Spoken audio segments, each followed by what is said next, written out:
جی السلام علیکم، تنویر مغل ہیئر۔ جیسا کہ آپ جانتے ہیں کہ ہم لوگ آپ کو پاکستان کی ریئل اسٹیٹ کے اندر کامیاب لوگوں کے ساتھ ملوانے کے ایک تسلسل میں انٹرویوز کر رہے ہیں۔ آج ہمارے ساتھ اس تسلسل کا حصہ بنے ہیں نجیب گل عباسی صاحب۔ نجیب گل عباسی صاحب فیڈریشن آف ریئلٹر پاکستان کے وائس چیئرمین ہیں، اس کے علاوہ ڈی ایچ اے ویلی ایسوسی ایشن کے پریزیڈنٹ ہیں، اور ان کی اپنی اسٹیٹ گلوبل لنکس جس کے یہ سی ای او کے طور پہ کام کر رہے ہیں۔ نجیب گل عباسی پنڈی اسلام آباد کے اندر ان کی اسٹیٹ ہے، بٹ یہ پاکستان بھر میں پہچانے جاتے ہیں کیونکہ ان کی جو محنتیں، ان کی جو کاوشیں ہیں فیڈریشن کے ساتھ ریئل اسٹیٹ کمیونٹی کو لیڈ کرتے ہیں، اور گورنمنٹ آف پاکستان کے ساتھ جو ہمارے ریئل اسٹیٹ ریلیٹڈ ایشوز ہیں، ٹیکسز، فیٹ آف، نیا پاکستان، ان چیزوں کو لے کر یہ بڑے فعال شخصیت ہیں۔ آج میں آپ کو ان سے ملوانے جا رہا ہوں، ان کے بارے میں ہم جانیں گے، ان کے کام کے بارے میں جانیں گے، اور بہت ساری چیزوں کے بارے میں جانیں گے۔ السلام علیکم نجیب گل عباسی صاحب۔ وعلیکم السلام، کیسے ہیں آپ؟ ٹھیک ہیں؟ خیریت؟ الحمدللہ بالکل ٹھیک ٹھاک صاحب، بہت شکریہ آپ نے اس انٹرویو کے لیے ہمیں ٹائم دیا۔ یہ آپ کی محبت ہے سر، آپ کو اور آپ کی ٹیم کا شکریہ۔ آپ ہمیشہ ہمیں کسی نہ کسی موضوع کے اوپر بات کرنے کے لیے بلاتے ہیں، اور یہ آپ کا سر تعاون ہے۔ تھینک یو ویری مچ سب بہت شکریہ۔ نجیب بھائی، میں سب سے پہلے اپنی آڈینس کے لیے پوچھنا چاہتا ہوں کہ آپ نے ریئل اسٹیٹ کا کام کب شروع کیا، اور یہ سفر آپ کیسے طے کرتے ہوئے ماشاءاللہ اتنے اچھے لیول پر پہنچے؟ جی الحمدللہ، میں 1991 میں پریکٹیکل لائف میں آیا، اور اس کے بعد مختلف 2-3 بزنس کرنے کے بعد پھر 1999 میں ایز اے فری لانسر میں نے اپنے بزنس کا آغاز شروع کیا، اور 2004 میں جب بحریہ ٹاؤن لانچ ہوا تو اس ٹائم میں نے پراپر اپنا گلوبل لنکس کی کمپنی بنائی جس کا میں سی ای او ہوں، اور الحمدللہ اس ٹائم سے پھر ہم پراپر بحریہ ٹاؤن اور ڈی ایچ اے کو ڈیل کر رہے ہیں، اور الحمدللہ یہ 22-23 سال یہ ہمارے جو گزر گئے ہیں، الحمدللہ ہم نے اپنے کلائنٹس کے لیے، اپنے انویسٹرز کے لیے، اپنے ریئلٹرز کے لیے کوشش کی ہے کہ بھرپور خدمات سر انجام دیں۔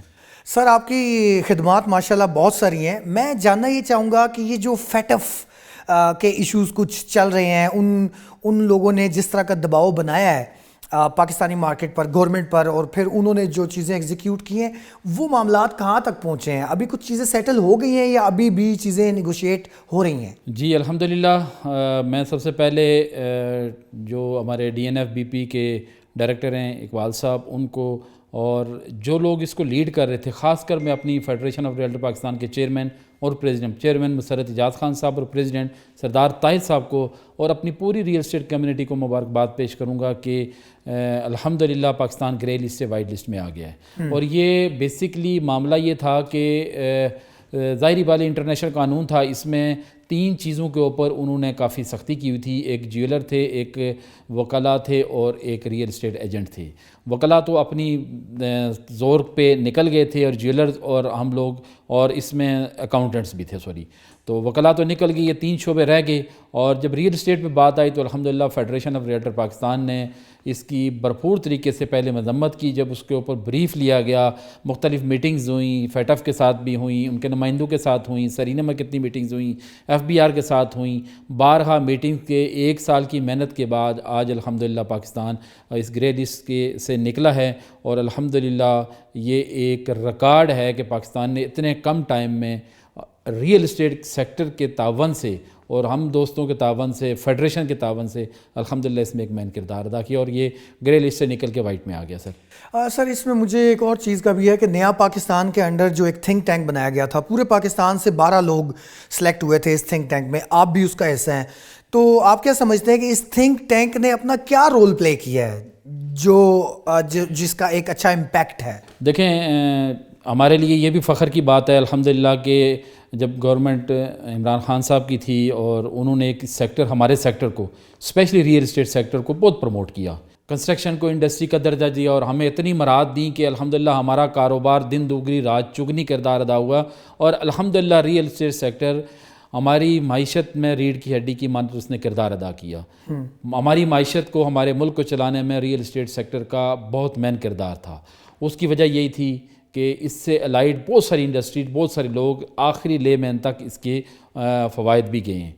نیا پاکستان بیسکلی عمران خان صاحب کی یہ انہوں نے بنایا تھا کہ جو ہمارے گھروں کی کمی ہے، جو 10 سے 15 لاکھ گھروں کی ہماری شارٹیج ہے، اس کو پورا کرنے کے لیے کوئی بھی نیا پروجیکٹ یا کوئی بھی ایسے آسان اقساط پہ گھر اپارٹمنٹ بنا کے عام بندوں کو دیے جائیں اور بینکوں سے آسان شرائط پہ. تو وہ اس کے اوپر الحمدللہ بڑی اچھی ان کی ورکنگ ہے اور ابھی بھی وہ فعال ہے. تو ظاہری بات ہے نئی گورنمنٹس آتی ہیں, ان کی اپنی پالیسیز ہوتی ہیں, ان کی کچھ چیزیں چل رہی ہیں. امید ہے انشاءاللہ نیکسٹ منتھ سے وہ بھی الحمدللہ ایکٹیو دوبارہ ہونا شروع ہو جائے گا. نجیب گل بھائی مجھے یہ بتائیں کہ یہ سارا کچھ ہوتا رہا, گورنمنٹ چینج ہو گئی, ہم یہ چیزیں پہلے بھی دیکھتے ہیں پاکستان کے اندر کہ گورنمنٹ چینج ہوتی ہے, وہ پچھلے تمام کاموں کو رد کر دیا جاتا ہے, ایک نیا کام شروع کر دیا جاتا ہے, اگلا آتا ہے وہ اس کو بند کرتا ہے. یہی وہ وجہ ہے ایک بہت بڑی جس کی وجہ سے پاکستان ترقی نہیں کرتا. تو یہ جو نیا پاکستان کی انیشیٹو تھا جس کے ساتھ کچھ ہاؤسنگ سوسائٹیز نے ایگریمنٹ بھی کیے ہیں کہ وہاں ان کو جگہ دی جائے گی, وہاں لو کاسٹ چیزیں بنائی جائیں گی جو عام لوگوں کو آسان قسطوں بھی دی جائیں گی, اس میں سے کوئی پریکٹیکلی کام شروع بھی ہوا ہے یا سب نہیں؟ الحمدللہ سب سے پہلے تو دیکھیں سیاسی افیلیشن اپنی جگہ پہ. میں بدقسمتی سے کہتا ہوں جب 2016 میں ٹیکسس کی بھرمار ہوئی تھی اور ہماری کمیونٹی ایک بڑے احتجاج پہ روڈوں پہ آئی تھی, اور اس کے بعد ہمارے ساتھ جو ہوا, کیونکہ اس ٹائم بھی یہی گورنمنٹ تھی, اور آج بھی جب ہمارے کاروبار کو بندش پہ گئے ہیں تو یہی گورنمنٹ ہے. دیکھیں جب نئی گورنمنٹ آتی ہے تو اس کی پالیسیز جو چیز چل رہی ہوتی ہے اس کو چلانی چاہیے, نہ کہ اس کو روکنا چاہیے. دیکھیں ہماری گورنمنٹ سے یہ مطالبات ہیں کہ جو سیکٹر آپ کا چل رہا تھا اس کو آپ نے روک دیا, اگر اس کو آپ تھوڑا سا سپورٹ کرتے تو آج میں سمجھتا ہوں کہ یہ پوزیشن نہ ہوتی جو موجودہ ہے. دوسرا, نیا پاکستان کی یہ بات اصل میں کرنا اس لیے ضروری ہے کہ اس ٹائم ہمارے ریئلٹرز بہت مشکلات کا شکار ہیں, ہمارا کاروبار ٹھپ ہوا ہے. تو یہ آپ کے توسط سے, آپ کے چینل کے توسط سے میں چاہتا ہوں کہ یہ باتیں گورنمنٹ تک پہنچیں. میں سمجھتا ہوں کہ اگر موجودہ گورنمنٹ جو نیا پاکستان نے پروجیکٹ دیے تھے لو کاسٹ اسکیم کے, یا عام لوگوں کی ضروریات کو پورا کرنے گھر اور اپارٹمنٹ, اگر ان کو وہیں سے سٹارٹ کیا جائے تو میں سمجھتا ہوں کہ جو اس گورنمنٹ کا ویژن تھا کہ عام آدمی کو گھر ملنا چاہیے, وہ ایک اچھا انیشیٹو تھا, اس کو ان کو سٹارٹ کر دینا چاہیے. اور بجٹ جو اس کے بجٹ ہے اس کو منظور کر کے, اور جو کہ ابھی ہماری الحمدللہ 4 دن پہلے جو ان کے چیئرمین ہیں جنرل انور علی حیدر, جن کی بہت کاوشیں ہیں نیا پاکستان میں سمجھتا ہوں کہ جب ہماری فرسٹ میٹنگ ہوئی تو انہوں نے ہم سے ایک سوال کیا. انہوں نے کہا آپ آئیں ہمارے پاس بہت ریئلٹرز آتے ہیں, بہت ایسوسیشن آتی ہیں, پورے پاکستان سے آتی ہیں, اگر آپ اپنے ملک کے لیے کام کریں گے تو میرا دن اور رات, یہ میرا 2 نمبر ہے, 2 لوگوں کو 3 لوگوں نے نمبر دیا, انہوں نے کہا جس ٹائم کال کریں گے میں اویلیبل ہوں گا انشاءاللہ آپ کے ساتھ. تو میں سمجھتا ہوں کہ ان کا جو کاوشیں ہیں انشاءاللہ ہم کو آگے لے کے جا سکتے. ماشاءاللہ, مطلب یہ تو آپ کمیونٹی کے لیے کام کر رہے ہیں. اس کے علاوہ آپ DHA ویلی کے پریزیڈنٹ بھی ہیں. DHA ویلی بہت عرصے سے پروجیکٹ لانچ ہوا ہے اور مختلف قسم کی کیفیات سے نکلتے ہیں. ابھی خاص کر پچھلے 1 سال کے اندر تو کم از کم مطلب لوگوں کو کچھ ریلیف مل گیا کہ ریٹ اوپر آئے, کچھ ڈیولپمنٹ کا کام شروع ہوا, ایک برج انہوں نے بنایا, بٹ ابھی پھر آج کل مارکیٹ جو ہے وہ پریشر میں جا رہی ہے. DHA ویلی کے بارے میں آپ بتائیں, اس کا کیا فیوچر ہے, کیا یہ تیاری مطلب لوگوں کو ڈیلیور کرنے کے موڈ میں ہے, نہیں ہے, کیا ہے؟ سر آپ نے بڑا اچھا سوال کیا ہے, اور DHA ویلی ایسا ایک کہانی بن گئی ہے. پچھلے 14 سال سے پروجیکٹ لانچ کیا ہوا ہے DHA کے نام پہ, اور ساتھ بیریا ٹاؤن اس کا جوائنٹ وینچر تھا, حبیب رفیق تھا, وہ ٹائم پہ وہ نکل گئے, اور ابھی بیریا ٹاؤن اور DHA ہیں ساتھ. بیریا ٹاؤن بھی نکل چکا ہے, بیریا نکل چکا, دوبارہ وہ ان آؤٹ لگا رہتا ہے ان کا, آپس میں 2 بڑوں کی جنگ ہے, اور مار بیچ میں ہم جیسے عام ریئلٹر کھا رہے ہیں. 14 سال کا پروجیکٹ ابھی پچھلے سال کچھ تھوڑا بہت بہتر اس لیے ہوا کہ ایک تو گورنمنٹ کی طرف سے ریئل اسٹیٹ سیکٹر کو بڑی سپورٹ ملی, ٹیکسیز میں اس ریلیف کی وجہ سے وہ پروجیکٹ چلا. دوسرا جب DHA کے انڈر آیا تو DHA نے الحمدللہ ڈیولپمنٹ وہاں اچھے طریقے سے سٹارٹ کی. اب اگر آپ DHA ویلی کی سائٹ پہ جائیں تو آپ کم از کم اپنے کلائنٹ کے ساتھ جائیں تو وہ بڑا مطمئن ہوتا ہے کہ یار یہ بلاکس, چند بلاکس کی روڈز بن چکی ہیں, اسٹریٹ لگ چکی ہیں, انڈر گراؤنڈ سیوریج وغیرہ پڑ چکی ہے, تو لوگ مطمئن ہوتے ہیں کہ اگر 14 سال پرانا پروجیکٹ ہے, اب 2-4 سال بعد 5 سال بعد اس میں قبضہ ملنے کی امید ہے. ٹھیک ہے. کچھ بلاکس کے انہوں نے ری بیلٹ کر دیے ہیں. ری بیلٹ کرنے کے بعد بیسک وجہ یہ ہے کہ یہ پوزیشن دینے کے اس میں نہیں آئے. جب یہ پروجیکٹ لانچ ہوا تھا تو اتنا ایکسٹرا لانچ کر دیا گیا تھا کہ اب اس کی وہ کوریج مشکل ہے. وہ جو اس ٹائم کا ریٹ تھا جو DHA کے یا اتھارٹیز کے درمیان تھا, وہ ریٹ اس ٹائم 10 گنا بڑھ چکا ہوا ہے. اب اس ریٹ کے اوپر پروجیکٹ کو کمپلیٹ کرنا بہت مشکل ہے. میں آپ کے اس چینل کے توسط سے ایک بات کرنا چاہوں گا. دیکھیں کوئی پروجیکٹ ہو, چاہے وہ ہاؤسنگ کا ہو, چاہے وہ اس کا اپارٹمنٹس کا ہو, یا کوئی بھی ہو ہائی رائز پروجیکٹ ہو, جب اس کی کاسٹ بڑھتی ہے تو اس کا اتنا نقصان ہوتا ہے بلڈرز کو یا ڈیولپر کو کہ وہ پروجیکٹ لانچ تو کر دیتا ہے، اس کو فائنلائز نہیں کرتا. اس کی وجہ کیا ہے؟ اس میں استعمال ہونے والی چیزیں، سریا، سیمنٹ، بجری، ریت، اور یہ چیزیں جب بڑھ جاتی ہیں تو وہ کاسٹ اس کی بڑھ جاتی ہے. اس کا پھر نقصان کس کو ہوتا ہے؟ اینڈ یوزر کو ہوتا ہے. اینڈ یوزر کو نقصان اس طرح ہوتا ہے وہ بعد میں انہی سے پیسے مانگے جاتے ہیں. پیسے انہی سے بھی مانگے جاتے ہیں وہ پیسے. دوسرا یہ ہوتا ہے کہ اس کا یا پروجیکٹ لیٹ ہو جاتا ہے یا وہ ڈیفالٹ کر جاتا ہے. لیٹ ہوتا ہے تو وہ کاسٹ آف لینڈ مزید بڑھتی، کاسٹ آف ڈیولپمنٹ مزید بڑھتی رہتی ہے، تو وہ پروجیکٹ ڈیلیور نہیں ہوتا. اور ویلی کے ساتھ بھی یہی ہوا ہے. میری ریکویسٹ ہے ڈی ایچ اے سے، بحریہ سے، اتھارٹیز، ڈی ایچ اے، میں بحریہ اور ڈی ایچ اے کو برانڈ کہتا ہوں. بحریہ اپنے کام پہ بکتا ہے، ڈی ایچ اے اپنے نام پہ بکتا ہے. اب یہ دونوں بڑے برانڈ کے ساتھ اتنے پرائز میں کہیں پلاٹ نہیں اویلیبل، مگر پھر بھی اس کو اگر یہ بیلٹ کر کے اس کو ڈیولپمنٹ نہیں دیں گے، لوگوں کو ہینڈ اوور نہیں کریں گے، تو پھر یہ پروجیکٹ مزید 10 سے 15 سال لیٹ ہو جائے گا. تو سر یہ ظلم نہیں ہے کیا؟ یہ بہت بڑا نہیں ہے؟ ظلم، بہت بڑا ظلم ہے، بہت بڑی زیادتی ہے. اور دیکھیں ایک ظلم تو ہو گیا ہے نا پچھلے 10 سال سے. اب 2 سال سے یہ چل رہا ہے. آپ نے ڈیولپ کر دیا، آپ کے پاس 2000 پلاٹ ہیں، اس کی پوزیشن دیں. 4000 پلاٹ ہیں، اس کی پوزیشن. جب آپ پوزیشن کی طرف جائیں گے نا تو پھر ایک کو آپ کو ملے گا تو میں بھی امید میں ہوں گا مجھے بھی ملے گا، مجھے ملے گا تو میرا ایکس وائی زیڈ سارے کہیں گے یار مجھے بھی ملے گا. اس امید پہ پھر الحمدللہ ہر بندہ پھر نئی انویسٹمنٹ بھی کرتا ہے. جب ایک کو قبضہ ملتا ہے ایک فیملی میں تو وہ اپنی فیملی میں 10 بندوں کو بتاتا ہے. تو پھر جس نے نہیں لیا ہوتا وہ بھی جا کے نئی پرچیزنگ کرتا ہے. پھر وہ مارکیٹ میں بہتری آتی ہے. اس میں بہتری آنے میں سب سے زیادہ فائدہ کلائنٹ کا ہے، اس کے بعد انویسٹرز کا ہے، اس کے بعد ڈیلرز کا ہے. ریئلٹرز اتنی بڑی تعداد میں ویلی میں کام کر رہے ہیں جو ڈیلی کا اپنا روزگار لے کے جاتے ہیں. جب پروجیکٹ نیچے آتا ہے تو وہ کو نقصان بھی ہوتا ہے. اس وقت ڈی ایچ اے ویلی کی ڈیولپمنٹ کا کام ہو رہا ہے یا بند ہے؟ ویلی کی ڈیولپمنٹ کا کام ہو رہا ہے مگر وہ اس لیول پہ نہیں ہو رہا. اور اگر ہو بھی رہا ہے تو اگر انہوں نے کوئی 5-10 ہزار پلاٹ تیار کر دیے ہیں تو وہ تیار پڑے ادھر ہی سمجھیں کہ وہ ان کی برا حال ہو چکا ہوا ہے. تو یہ قبضہ کیوں نہیں دے رہے؟ آپ کو کیا سمجھ آ رہا ہے؟ دیکھیں یہی وجہ ہے نا کہ وہ کہہ رہے ہیں کہ اگر ہم 500 لوگوں کو قبضہ دیں گے تو 5000 ہمارے سر پہ کھڑے ہو جائیں گے. جب 5000 ظاہری بات ہے انہوں نے 70 سے 80 ہزار پلاٹ بیچا تھا. اوور سیلنگ مطلب اوور سیلنگ نہ کہیں اس کو، کہیں کہ بس چھوڑیں کیا بات کریں اس کو. بڑی عجیب سی بات میرے منہ سے نکلے گی. انہوں نے اگر پروجیکٹ کی جگہ ان کے پاس 5000 پلاٹ کی تھی تو انہوں نے 60,000 پلاٹ لانچ کر دیا. اب اس کو اوور سیلنگ کہیں گے کیا کہیں گے؟ یہ ایک بہت بڑا بلنڈر ہے. یہ ایک عوام کے ساتھ بہت بڑا بلنڈر انہوں نے مارا ہے اور اس کا نقصان عام عوام کو ہی ہو رہا ہے. یہ ان سارے پروسیسز سے آپ گزرے ہوئے ہیں. میں اب آگے گجر خان کی طرف، گجر خان ٹاؤن کی طرف آ رہا ہوں، پرزم ٹاؤن کی طرف.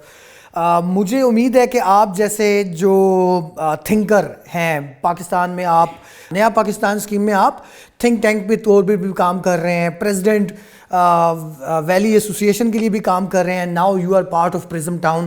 مجھے پہلی امید تو آپ سے یہ ہے کہ آپ پرزم ٹاؤن کے اندر جو اسٹریٹجک پلاننگ ہو رہی ہے کہ کتنی زمین ہے، کتنا بیچنا ہے، کیا کرنا ہے، ان ساری چیزوں میں آپ شامل ہیں اور آپ یقینی طور پر اس پروجیکٹ کو بہتری کی طرف لے کے جانا چاہیں گے. یہاں کوئی اوور سیلنگ نہیں ہوگی، یہاں کوئی ایسی چیز نہیں ہوگی. مجھے آپ سے امید بھی ہے اور میں چاہتا ہوں آپ بولیں اس کے بارے میں.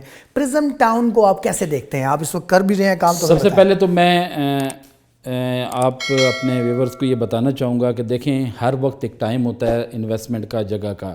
ایک ٹائم تھا بحریہ ڈی ایچ اے کا وقت تھا اور بڑی عروج تھا. اس کے بعد گلبرگ آیا، گلبرگ کے B17، پھر ایئرپورٹ سٹی. یہ جو وقت ہے یہ جی ٹی روڈ رواد ٹو لاہور ہے. اور جی ٹی روڈ اس ٹائم ہارڈ چیز بنی ہوئی ہے اور وہاں پہ اس ٹائم 5 سے 6 سوسائٹیز آ چکی ہوئی ہیں. اور میری وہاں پہ جتنی بھی سوسائٹیز کام کرنے والی ہیں، میں آج آپ کو الحمدللہ آنے اور یہ بات بتا رہا ہوں. پرزم ٹاؤن فرسٹ سوسائٹی ہے جو Punjab government FATA Punjab housing and planning سے اپروو شدہ ہے. اور یہ فرسٹ سوسائٹی ہے جس نے اپروول لی ہوئی ہے، LOP اپرووڈ ہے، NOC اپرووڈ ہے. اور الحمدللہ یہ ایک جو چیز ہوتی ہے یہ کلائنٹ کے لیے اتنا بڑا گفٹ ہوتا ہے کہ یار آپ جس سوسائٹی میں انویسٹمنٹ کرنے جا رہے ہیں وہ گورنمنٹ سے منظور شدہ ہے. کل اگر اللہ نہ کرے کوئی یہاں پہ کوئی اونچ نیچ ہوتی ہے تو دیکھیں فاٹا کی جو ہوتی ہے نا پنجاب ہاؤسنگ سے جو سوسائٹی اپرووڈ ہوتی ہے وہ نیا پاکستان کے انڈر کام کرتی ہے. اس کا سوسائٹی نے اگر 100 کنال زمین لی ہے تو 20 کنال زمین ان کو گورنمنٹ آف پاکستان یا گورنمنٹ آف پنجاب کے نام کرنی پڑتی ہے، ان کے نام ٹرانسفر کرانی پڑتی ہے. اور اس 20 کنال کے اوپر وہ لو کاسٹ پلاٹس یا اپارٹمنٹس دیتے ہیں عام لوگوں کے لیے. پرزم ٹاؤن دیکھیں مسعود علوی صاحب ماشاءاللہ ایک برانڈ ہے، نام ہے، جنہوں نے 18 سال پہلے ایک ایز اے ریئلٹر سے کام شروع کیا، پھر ریئلٹر سے بلڈر بنے, بلڈر سے آج الحمدللہ ڈیولپر پہ آ گئے اور ہم ان کی ٹیم کا حصہ ہیں. میں آپ کو یہ یقین سے کہتا ہوں, یہ اوور سیلنگ کی بات آپ کر رہے ہیں, ہم رات کو, میں رات جو پچھلی رات گئی ہے 2:30 بجے ہم لوگ, ہماری میٹنگ تھی, میں اٹھا ہوں اسی پلاننگ کے اوپر کہ یار اس کو کس طرح پلان کیا جائے کہ کل اللہ نہ کرے لوگ انگلی اٹھائیں. ہم اسی چیز کے اوپر دیکھ رہے ہیں کہ نہ اوور سیلنگ ہو اور نہ مارکیٹ کے اندر سٹے بازی ہو. ہماری کوشش بھرپور ہوگی کہ ہم اینڈ یوزر پہ ایسا کام کریں جس کے اوپر اگلے جو اینڈ یوزر ہے نا اس کو نقصان نہ ہو, وہ مطمئن ہو. اور بیچ میں ہمارے ساتھ چلنے والا ڈیلر, انویسٹر اور ریئلٹرز, یہ سارے مطمئن, ہم تمام لوگوں کو لے کے چل رہے ہیں. اس وقت گجر خان کی مارکیٹ, اور آپ نے ایک اچھی چیز کی ہے کہ ہر وقت ہوتا ہے کبھی کبھی کہ جس طرح گلبرگ اور یہ مختلف ایریاز کا وقت تھا اور پھر یہ چیزیں اوپر آئیں. آج آپ سمجھتے ہیں جی ٹی روڈ کا وقت ہے اور آپ لوگ جی ٹی روڈ پہ گجر خان میں خاص طور پہ اور بھی پروجیکٹ آ کے بیٹھے ہیں, ٹھیک ہے, جن کی لوکیشن بھی 19-20 آپ لوگوں کے ساتھ ملتی جلتی ہے, جن کے ریٹس بھی ملتے جلتے ہیں. Why Gujar Khan and why Prism town? آپ کیوں سمجھتے ہیں کہ باقی پروجیکٹس کی نسبت Prism town is best investment? سب سے پہلے آپ کو 1 منٹ اس میں لوں گا. دیکھیں گجر خان کی پٹی جس میں گجر خان, بیول, میرپور, یہ وہ سٹیز ہیں جنہوں نے اسلام آباد کو اسلام آباد بنایا. آپ دیکھیں جب اسلام آباد بنا تو ان لوگوں نے وہاں پہ انویسٹمنٹس کی, اور آج آپ ایف سیکٹر, جی سیکٹر, بلو ایریا, مین جتنے بھی سیکٹرز ہیں ان میں جائیں گے تو ہر تیسری پراپرٹی گجر خان, بیول, میرپور, یہ اس پٹی کی, سواوے والی پٹی ان لوگوں کی ہے. اس کی وجہ کیا تھی کہ وہ لوگ جب انویسٹمنٹ کرتے تھے تو وہ زمین دیکھتے تھے, لوکیشن دیکھتے تھے, اس میں ڈیولپمنٹ دیکھتے تھے, اور ایز اے بلڈر اس میں سی ڈی اے تھا, سی ڈی اے اس میں پہلا ادارہ تھا گورنمنٹ کا, وہ اس چیز کو دیکھ کے انہوں نے وہاں پہ انویسٹمنٹ کی. گجر خان کا انتخاب کرنا ہمارے لیے اس لیے تھا کہ گجر خان کی آپ آبادی ہے تقریباً 10 سے 12 لاکھ, اور آپ اگر اس کا وزٹ کریں تو وہاں پہ 10 سے 15 حد 20 فٹ کی گلیاں ہیں. اللہ معاف کرے کوئی جنازہ ہو جائے تو نکالنا مشکل ہے, جو آلریڈی موجود ہے, ٹھیک ہے. اور وہاں پہ جو ریٹس ہیں وہ 10 سے 15 سے 20 لاکھ روپے مرلہ کا ریٹ ہیں. ہم نے جب وہ دیکھا, ہم نے اپنی لوکیشن دیکھی, گجر خان کا ٹرینڈ ہے کہ گجر خان سے اسلام آباد یا پنڈی کی طرف, وہاں پہ اگر کوئی باہر سے آتا ہے, کیونکہ یہ لوگ زیادہ تر آؤٹ آف کنٹری ہیں, زیادہ یو کے میں ہیں, جب وہاں سے باہر سے آتے ہیں, ابراڈ سے آتے ہیں, آ کے تو وہ اپنے فیملی کو لے کے نکلتے ہیں, تو ان کا جو رخ ہوتا ہے وہ راول پنڈی, گیگا مال, بحریہ ٹاؤن, سینٹروس مال, اسلام آباد ہوتا ہے. وہ وہاں جاتے ہیں کھانا کھانے, شاپنگ کرنے, بچوں کو گھمانے, وہ ان کو وہ جگہ مطلب وہ کہتے ہیں کہ یہ جگہ ہمارے لیے نزدیک ترین بھی اور ڈیولپ بھی اور تمام امینٹیز کے ساتھ ہے, ٹھیک ہے, فیسیلیٹیشن ہے. اب ہم نے جب یہ چیز دیکھی تو ہماری جو لوکیشن ہے الحمدللہ پریزن ٹاؤن سٹی سے اسلام آباد کی طرف 3 کلومیٹر پہلے ہے. الحمدللہ مین جی ٹی روڈ کے اوپر 1000 فٹ فرنٹ ہے, اور یہ بھی میں دعوے سے کہتا ہوں کہ ان پورے پٹی میں سب سے بڑا فرنٹ ہے. Location top best of one ہے. اور دوسری بات یہ ہے کہ ہماری جتنی بھی زمین ہے الحمدللہ اس کے اندر نہ ایک مرلہ شاملات ہے اور نہ جنگلات ہیں, ملکیتی رقبہ ہے. یہ چیزیں کچھ ایسی ہوتی ہیں جس کے بعد الحمدللہ ہم, اور مین جو سب سے مین فیکٹر یہ ہے کہ پنجاب گورنمنٹ سے اپرووڈ ہے, یہ فرسٹ سوسائٹی ہے, پہلے ہی بتایا پھر بتا رہا ہوں. اس کی وجہ کیا ہے کہ جب لوگ ایسی چیزیں, جب ان کو 4 5 6 چیزیں ملتی ہیں نا تو وہ پھر انویسٹمنٹ بھی کرتے ہیں. اور الحمدللہ ہم لوگ اس ٹائم اپنے ساتھ دوستوں کو, ایسوسیٹس کو جوڑ رہے ہیں, اور الحمدللہ پورے پاکستان سے لوگ ہمارے ساتھ اٹیچڈ ہو رہے ہیں. اور ہمارا گجر خان سلیکٹ کرنے کا مقصد یہ تھا کہ گجر خان کے اندر کوئی ایسی سوسائٹی نہیں ہے جس کے اندر بحریہ اور ڈی ایچ اے کی تمام سہولیات ہوں. الحمدللہ پرزم ٹاؤن جو بننے جا رہا ہے اس کے اندر ایک بات بتا دوں, جب آپ کسی سوسائٹی میں انٹر ہوتے ہیں نا تو اس کی سب سے مین جو چیز ہوتی ہے اس کی پہلا بولے وارڈ ہوتا ہے جس سے انٹرسٹ ہوتی ہے, وہ الحمدللہ 210 فٹ کا ہے, اور ہر سٹریٹ اندر 40 فٹ کی ہے. آپ یہ بتائیں کہ وہی 1 کلومیٹر 2.5 کلومیٹر آگے سٹی کے اندر 15 سے 20 لاکھ مرلے کا ریٹ ہے, اور گلی کا سائز ہے 15 سے 20 فٹ. وہیں پہ آپ کو بحریہ ٹاؤن ڈی ایچ اے کی طرز کی سوسائٹی ملے گی. کوشش کی جائے گی کہ وہاں پہ جو کمیاں یہاں پوری کر کے اس کو سوسائٹی ملے گی, تو لوگوں کا انتخاب کیا ہوگا؟ الحمدللہ پرزم ٹاؤن ہوگا. پرزم ٹاؤن کو ماشاءاللہ بہت اچھے طریقے سے آپ نے, آج مجھے اندازہ ہوا آپ کتنے اچھے سیلز مین ہیں. تو نجیب گل عباسی صاحب نے ابھی ہمیں as sales person Prism town why Prism town is the best town in Gujar Khan اس کے بارے میں بتایا. آپ لوگوں میں سے جو بھی پرزم ٹاؤن میں ایسوسیٹ ہونا چاہتا ہے بینگ انویسٹر یا آپ اس میں بکنگ کرانا چاہتے ہیں, آپ نیچے دیے گئے لنک پر کلک کریں, آپ آئیں, ہم انشاءاللہ آپ کو فیسلیٹیٹ کریں گے. نجیب بھائی میں فائنل ایک آپ سے سوال پوچھنا چاہوں گا, کیونکہ آپ ماشاءاللہ ریئل اسٹیٹ کے لیڈر ہیں, آپ بہت سارے معاملات میں ریئل اسٹیٹ کے نمائندہ ہیں, ہمارے معاملات ہمارے مسائل گورنمنٹ کے ساتھ آپ ڈسکس کرتے ہیں.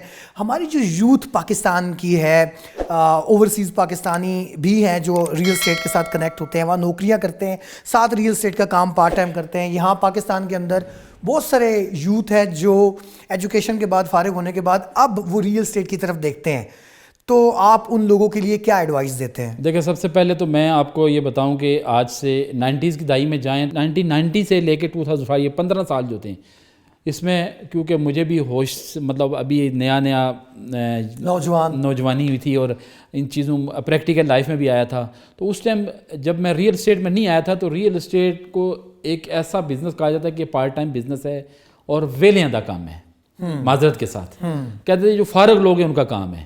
اور الحمدللہ کچھ نہیں آتا وہ ریئل اسٹیٹ جب الحمدللہ بحریہ ٹاؤن آیا, بحریہ ٹاؤن میں ملک ریاض صاحب کا بہت بڑا کردار ہے ریئل اسٹیٹ کو نئی جدت دینے میں, نیا لائف سٹائل دینے میں.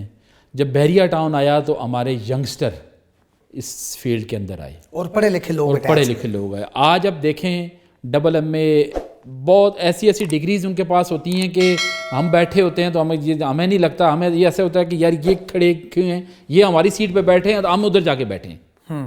اور ماشاءاللہ خوشی ہوتی ہے, چھوٹے چھوٹے بچے اور ماشاءاللہ بڑی بڑی کمپنیز کو سنبھال رہے ہیں.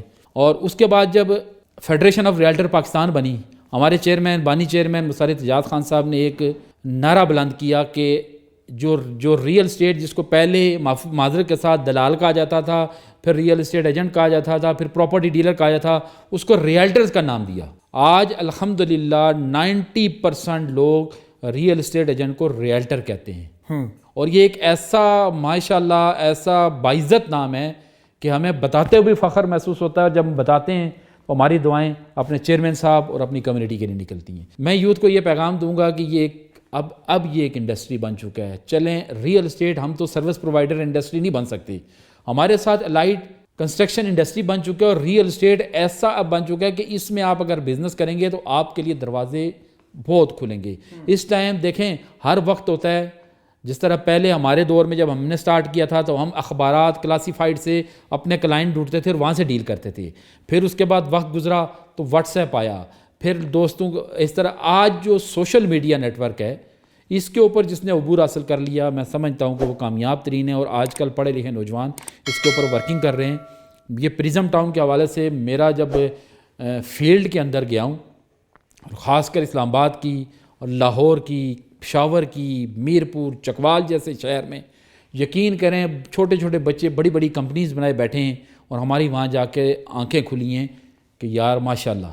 اور یقین کریں جس بچے کو ہم دیکھتے تھے نا, ایک کمپنی ہے اس کے انڈر 300 بندے کام کر رہے ہیں, اور خوشی ہوتی تھی کہ یار یہ 300 یہ ایک کمپنی نہیں ہے, یہ 300 سے 500 لوگوں گھرانوں کے لیے روزگار مہیا کر رہے ہیں. اور سب سے بڑی چیز ہے دیکھیں سیاسی ایفیلیشن پھر دوبارہ کہوں گا الگ ہے, مگر جو پچھلی گورنمنٹ نے ریئل اسٹیٹ سیکٹر کو چلایا اس کے چلنے کی وجہ سے لوگوں کے اندر ویژن آیا اور وہ لوگ اس فیلڈ میں آئے. اور اب وہ ایسا ہے کہ وہ لوگ جو ہمارے اس کے اندر آیا تھا بے روزگاری کا ایلیمنٹ, الحمدللہ اس کے اوپر بھی کافی کنٹرول ہو گیا ہے. اگر میں آج ایک کمپنی بناتا ہوں, میں انڈر اپنے 50-100 بندوں کو رکھتا ہوں, میرے ساتھ وہ 100 لوگ نہیں ہوتے, وہ 500 سے 1000 خاندان پل رہا ہوتا ہے. تو اس لیے میں یوتھ کو کہوں گا اس فیلڈ میں آئیں اور اپنی جو جوہر ہے وہ دکھائیں اور ہمارا ساتھ دیں, ہمارا ساتھی بنیں. جزاک اللہ خیر. بہت شکریہ نجیب بھائی. یہ آج ہمارے ساتھ انٹرویو میں تھے نجیب گل عباسی صاحب, ایک ریناؤنڈ شخصیت ہیں, پورے پاکستان میں ماشاءاللہ ان کو جانا جاتا ہے. پہچانا جاتا ہے. یہ فیڈریشن آف ریئلٹر پاکستان کے وائس چیئرمین ہے, یہ DHA ویلی ایسوسی ایشن کے پریزیڈنٹ ہے, اور آج جو انہوں نے گفتگو کی ہے وہ گفتگو آپ تک پہنچی ہے. ہم تمام یوتھ کو یہ انہوں نے پیغام دیا ہے کہ آپ اس بزنس کا حصہ بنیں. جتنے ٹیکنالوجی کے لوگ ہیں, ٹیکنالوجی ایکسپرٹس ہیں, وہ جب ریئل اسٹیٹ کے ساتھ انٹیگریٹ ہوتے ہیں وہ بہت بہتر انداز میں کام کرتے ہیں. وی ہیو بہت ساری ہمارے پاس ایگزامپلز ہیں, جس طرح انہوں نے بتایا, انہوں نے پاکستان لیول کا ایک سروے کیا, پریزن ٹاؤن کو لے کر یہ پورے پاکستان میں جا رہے ہیں, تو وہاں جب یوتھ کے ساتھ ان کا انٹریکشن ہو رہے ہیں, ہی از ویری ہیپی کہ یوتھ ہم سے بہت بہتر انداز میں کام کر سکتے ہیں. تو اسٹے ٹیون ود اس, انشاءاللہ ہم نیکسٹ ایک نئی شخصیت کے ساتھ آپ کے سامنے حاضر ہوں گے. نجیب گل عباسی صاحب, آپ کا بہت شکریہ, آپ تشریف لائے. انشاءاللہ ہم آپ سے بھی دوبارہ ملاقات کریں گے. ناظرین بہت شکریہ دیکھنے کا, دوبارہ ملتے ہیں. Thank you.